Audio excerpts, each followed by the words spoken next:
देखो ऐसा है, आप सबको जानकारी है कि राजस्थान में अब तक विभिन्न विभागों की 16 परीक्षाएं हुई है और 16 के 16 परीक्षाओं के पेपर लीक हुए हैं। विभिन्न आंदोलनों के जरिए और कुछ मैंने भी आंदोलन किए कि 10 पेपर रद्द किए। वो पेपर भी आधे अधूरे रद्द किए। जैसे रीट के दोनों पेपर रद्द होने चाहिए तो एक किया। अभी जो ये सेकंड ग्रेड टीचर है, इसके पेपर तीनों रद्द होने चाहिए, जो दो रद्द नहीं किए, एक ही रद्द किया। और ऐसे ही सिपाही में हुआ। तो ये जो पेपर दर पेपर लीक हो रहे हैं, एक परंपरा सी बन गई है। और हमने मांग की थी कि कानून बनाया जाए कठोर। कानून सरकार ने ऐसा बनाया जिसमें लूप होल्स इतने हैं, लुंज पुंज कानून है कि आपको पता है कि सेकंड ग्रेड टीचर में जो गिरफ्तार हुए थे कुछ दिन पहले, वो परसों छूट गए 41 लोग। ऐसा कानून है, लचीला, लूज, लुंज पुंज। उससे पेपर लीक माफिया की कबर नहीं टूट सकती। और ये मुख्यमंत्री जी ने एक बयान दिया कि हमारी सरकार का कोई अधिकारी, कोई नेता मंत्री इस पेपर लीक में इन्वॉल्व नहीं है। अफसर का जहां तक मामला है, मैंने खुद मुख्यमंत्री के सीएमओ के आईएएस अमित ढाका का नाम बताया। मैंने कुछ सीएमओ के लोगों के नाम गिनाए। मैंने डीपी जारोली माध्यमिक शिक्षा बोर्ड के अध्यक्ष का नाम बताया, जिसके आधार और प्रमाण भी दिए, जिसके आधार पर सरकार ने उनको बर्खास्त कर दिया। बर्खास्त होने के बाद में डीपी जारोली ने बयान दिया कि इसमें मैं ही नहीं, बड़े बड़े नेता और मंत्रियों के हाथ हैं। उसके कारण एसओजी ने उसे आज तक नहीं पूछा, गिरफ्तार करना तो दूर की बात, बल्कि क्लीन चिट दे दी। तो ये जो राज्य की एजेंसी है, चाहे एसओजी हो, चाहे पुलिस हो, या कोई और एजेंसी हो, वो उसमें राजनीतिक दबाव है। और सत्ताधारी दल के अनेकों नेता, मैं 6 एमएलए आपको बता चुका, 3 मंत्री बता चुका, और एक मंत्री के पीए का भी नाम बता चुका। माध्यमिक शिक्षा बोर्ड के जहाँ से पेपर लीक हुआ है, उस स्टाफ का भी, गोपनीय शाखा का मैंने नाम बता दिया। ये सब कुछ प्रमाण देने के बाद, और अब तो ऑनलाइन पेपर भी लीक होने लग गए। ऑनलाइन पेपर के जितनी वेंडर्स हैं उनके नाम बता दिए, जिनकी कंपनी जितनी कंडक्ट कराती है उनके नाम बता दिए, उनके प्रमाण दे दिए कि अकेले ओम कोठारी कोटा से एक ही सिपाही के 650 सिलेक्शन हुआ है राजस्थान से, जिसमें 225 अकेले ओम कोठारी कोटा की इंस्टीट्यूट के बच्चे हैं, जिनकी जांच सीबीआई कर रही है। टीसीएस के घोटाले मैंने गिनाए ऑनलाइन के। वो टीसीएस के तो मैंने, और ये जो आरयूएचएस ने परीक्षा कराई टीसीएस से, उसमें भी पैसे ले लेके डॉक्टर भरे गए। बाहर के जो डॉक्टर फर्जी डिग्री लेके आए उन वो सारे चयन हो गए। हमारे अच्छे मेडिकल कॉलेज से पढ़े लिखे अच्छे होनहार बच्चे रह गए। तो ये जो खुली लूट मच रही है, माफिया सरकार से मिल गए हैं और राज्य के लाखों बच्चों का भविष्य खराब कर रहे हैं। परिश्रमी बच्चे परीक्षा में पास नहीं हो रहा है, अनेक बच्चों ने आत्महत्या कर ली। ये बड़ा दुखद पहलू है राजस्थान का। इसलिए हम राजस्थान की सरकार से 24 जनवरी 2023 को मांग करने जा रहे हैं, विधानसभा को घेर के, कि आप कम से कम चार चार पेपर, रीट का पेपर, सब इंस्पेक्टर का पेपर, कांस्टेबल का पेपर और सेकंड ग्रेड टीचर पेपर की सीबीआई जांच कराओ। एक तो हमारी मांग ये है। एक दूसरी मांग ये है कि बाहर के लोग, बाहर की स्टेट, बिहार, मध्य प्रदेश, उत्तर प्रदेश, हरियाणा के लोग फर्जी डिग्रियां ला कर यहाँ नौकरी पा रहे हैं, बड़े हाई परसेंटेज की फर्जी डिग्रियां ला रहे हैं, और हमारा राजस्थान का बेरोजगार बच्चा महरूम हो रहा है।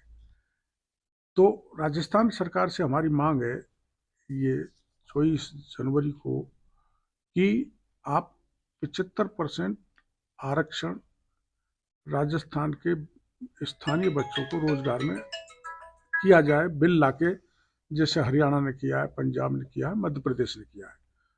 और 2-3 बार मुख्यमंत्री जी भी सार्वजनिक रूप से बोल चुके हैं कि हम ऐसा बिल लाएंगे, लेकिन बिल नहीं ला रहे। एक कोचिंग भी बड़ी महंगी फीस लेने लग गए, तो उस पर भी कोई रेगुलेटरी कमीशन बनना चाहिए, ताकि ऊट पटांग फीस बच्चों से नहीं ली जाए। एक जहाँ बच्चे ज़्यादा है कोचिंग में, वहाँ मकानों के किराए भी बहुत ज़्यादा हैं, उस पर भी सरकार का कुछ रेगुलेशन हो। और जो भी बड़ा आदमी है, आपने मछली तो पकड़ ली, लेकिन जो पेपर दे रहा है उस मगरमच्छ को नहीं पकड़ा, चाहे कोई कितना ही बड़ा हो, irrelevant to the party politics, उसको गिरफ्तार करके जेल के सीखचों में डालना चाहिए। अगर ऐसा नहीं किया तो पेपर लीक होने का सिलसिला रुकने वाला नहीं है। इस दृष्टि से हमने पहले तो 19 जनवरी तय की थी, लेकिन हम उसको 24 जनवरी कर दिया, क्योंकि राजस्थान भर के बेरोजगार युवाओं को हम बुला रहे हैं और हजारों की तादाद में हम विधानसभा को घेरेंगे। करीब 20-25 हजार लोग अकेले दौसा से जयपुर की तरफ कूच करेंगे कलेक्ट्रेट के सामने से, और चारों तरफ से राजस्थान से बच्चे आएंगे। हमारा इरादा है कि हम विधानसभा को घेरें।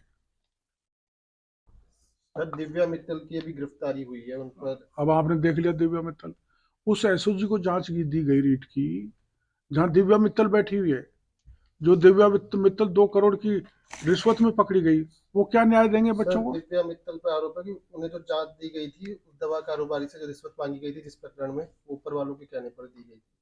हाँ तो मैं कह तो रहा हूँ, ऊपर वालों का जब तक इशारा नहीं होता तब तक न तो पेपर लीक होता, न दिव्या की हिम्मत है 2 करोड़ लेने की, न और किसी मोहन पोसवाल की हिम्मत है कि पेपर लीक के दोषी लोगों को बचा दें, निर्दोष को फंसा दें।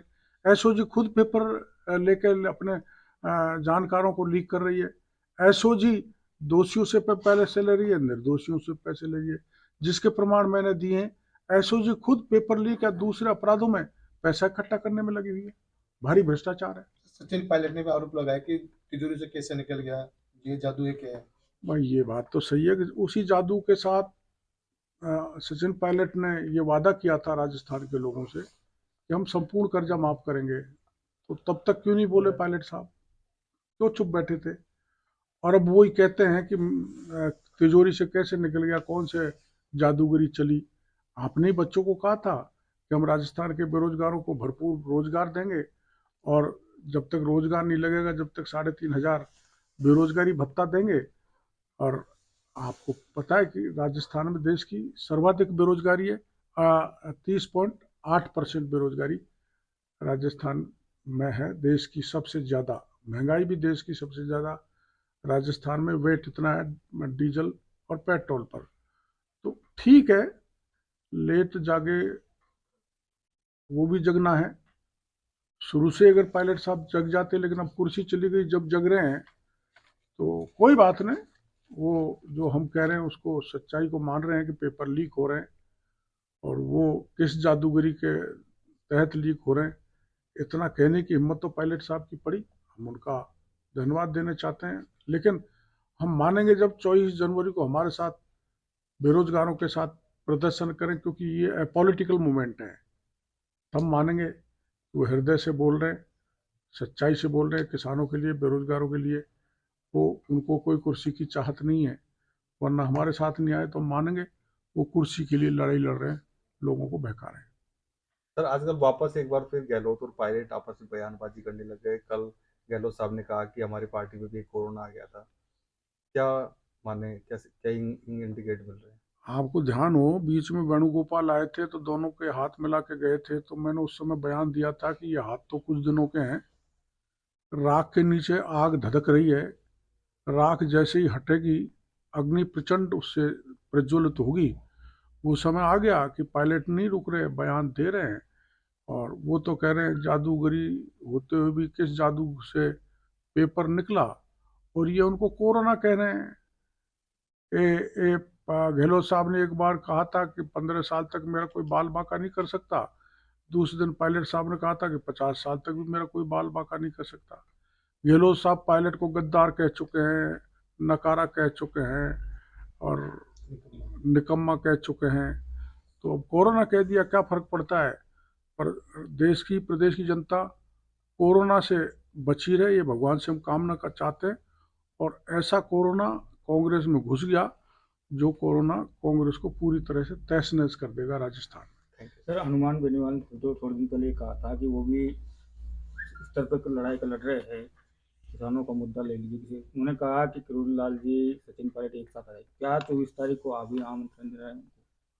मैंने तो दे दिया ना, पायलट साहब भी आए, हनुमान बेनीवाल भी आए, तब आगे देखेंगे, लेकिन पहले आए तो सही, सड़क पे तो उतरे, ठंडी जो शीत लहर चल रही है उसमें धरना दें, प्रदर्शन करें। केवल भाषण देने से काम नहीं चलने वाला, सड़क पर उतरें और सरकार को मजबूर करें ताकि सीबीआई की जांच हो, भ्रष्टाचारी जेल के पीछे जाएं, नकल माफियाओं की कमर टूटे, उनको गिरफ्तार करे सरकार, और जो कानून लुंज पुंज है उसको और कड़ा किया जाए, सीबीआई की जांच हो, हमारे राजस्थान के बच्चों को 75% आरक्षण का प्रावधान बिल लाकर विधानसभा में करें। इसके लिए पायलट साहब भी जोर लगाएं, हनुमान जी भी जोर लगाएं, बाकी के लोग भी जोर लगाएं।